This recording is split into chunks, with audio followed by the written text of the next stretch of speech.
So on page 12 of the report, it outlines that there was no administrative oversight. Page 16 clearly outlines that there was sole source contracting. Throughout the report, it outlines that that was awarded to Accenture to the tune of $342 million. On page 19 of the report, you question whether there's any value for money in the way that these programs were administered.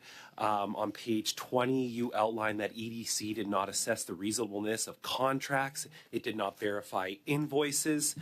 On page 24, you talk about a lack of ministerial oversight.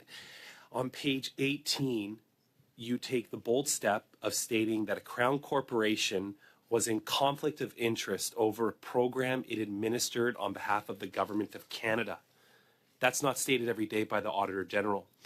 So how did EDC get around these checks and balances? That's my first question.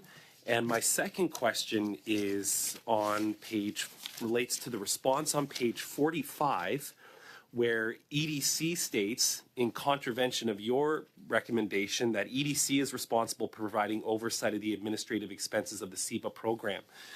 What recommendation would you give to this committee and to Parliament if EDC did not follow its own rules and guidelines in respect to the conflict of interest laws of Canada?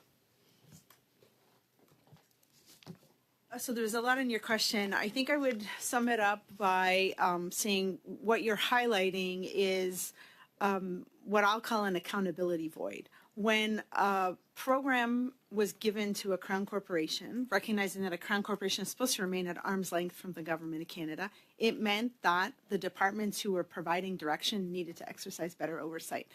And that's where Department of Finance and Global Affairs, in my mind, failed in their responsibilities.